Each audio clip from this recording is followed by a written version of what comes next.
Hello, for this video, I'm gonna make a Manakish, zatar, and cheese recipe. And here are the prepared ingredients. Here I have 5 tablespoons of zatar, a bowl of shredded mozzarella, teaspoon of salt, 3 tablespoons of olive oil, tablespoon of yeast, tablespoon of sugar, 2 tablespoons of powdered milk, 3 tablespoons of plain yogurt, 3 cups of all-purpose flour, 3/4 cup of water. Let's get started. With our empty bowl, let's prepare our dough. Let's put in our flour.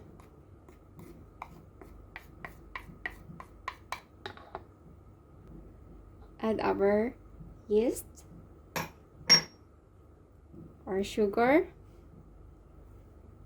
our powdered milk, add salt, mix all together, add our plain yogurt,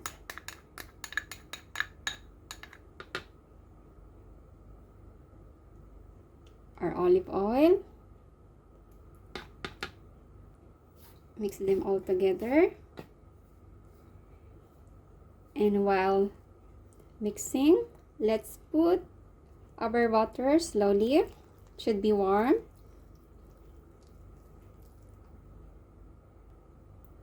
Add more. And mix.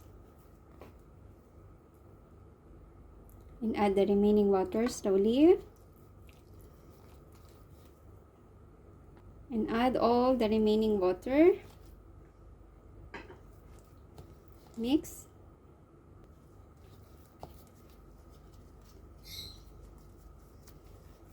And then with our kneading mat, let's spread a bit flour and let's knead our prepared dough for about 2 to 3 minutes.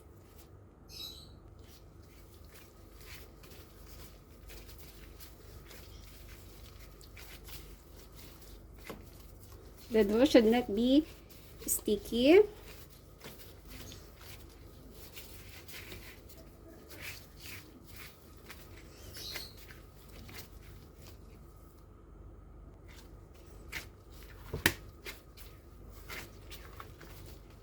I'm done kneading it. Let's give a little bit hit on the surface for a few seconds.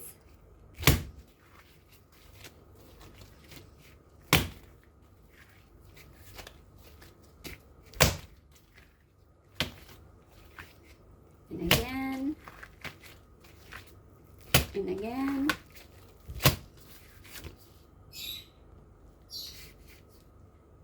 and done.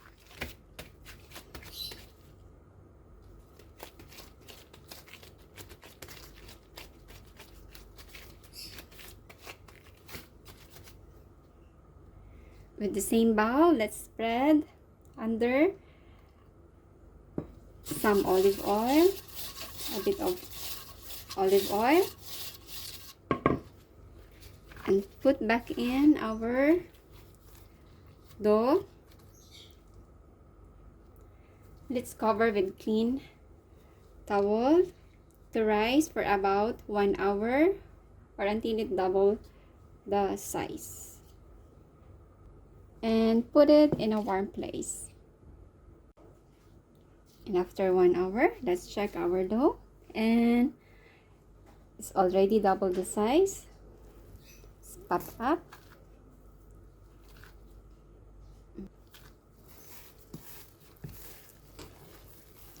And put it in our clean kneading mat.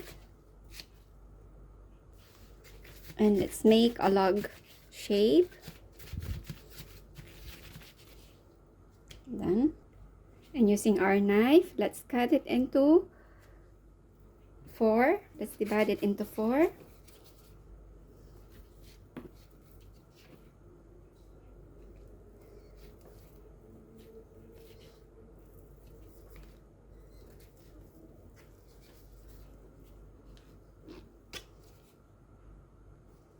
Done. And let's form a bowl, like a bowl. I mean, let's form a bowl shape. Set aside. And done. Cover again and let it rest for 15 minutes. For the meantime, let's make our zaatar mixture.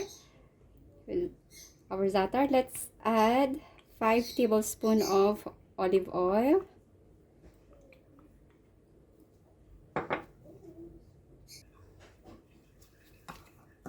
Mix it well.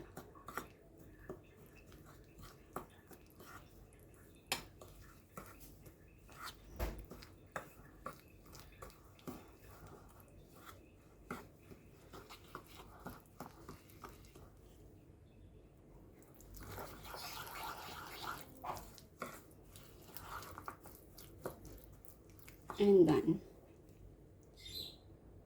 Our mixture zaatar is done. Set aside.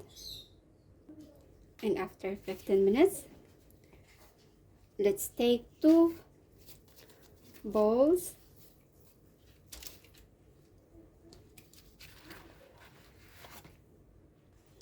and put it on our baking sheet.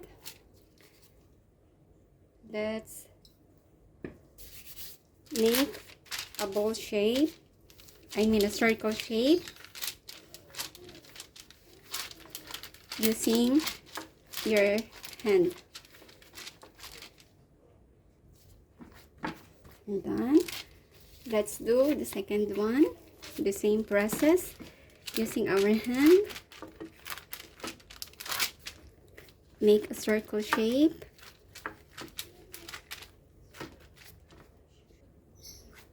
And done. And using our 2 fingers, let's press the edge to make a shape like this.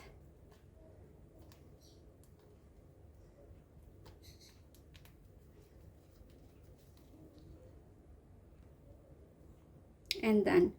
Now let's do the second one.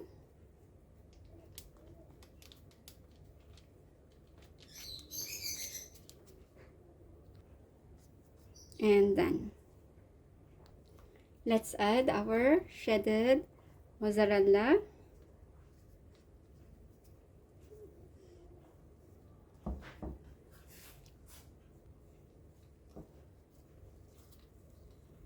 Let's do the second one.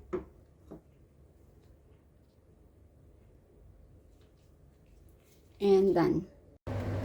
And with our preheated oven, let's put our Manakish cheese, close it, and bake for about 5 to 6 minutes. And bake it for 230 degrees temperature. And after 5 minutes, let's check our Manakish cheese. It's done. Let's remove it from the oven. And our Manakish cheese is done. Let's fold it.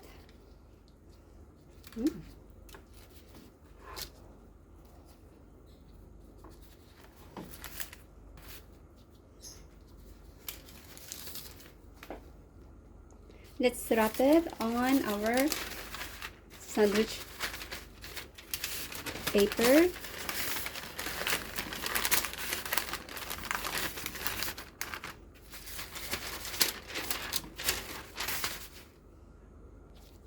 And put it in a plate.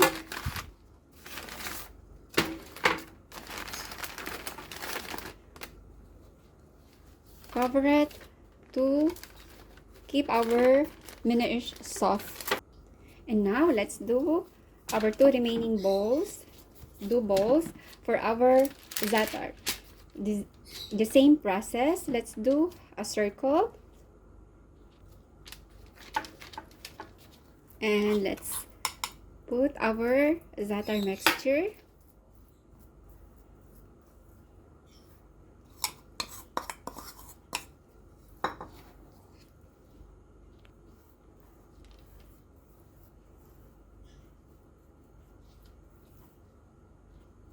And done. Let's put in the oven. And let's put it in the oven. The same process.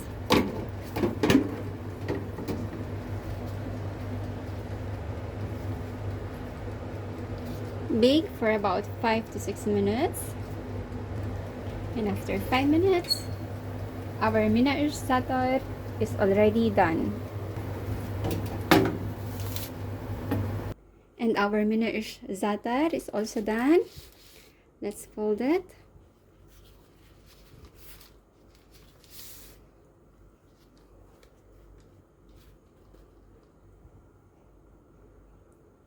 Let's add it on our Manakish cheese. And let's transfer into a serving plate. Our Manakish zatar and cheese recipe is ready to serve.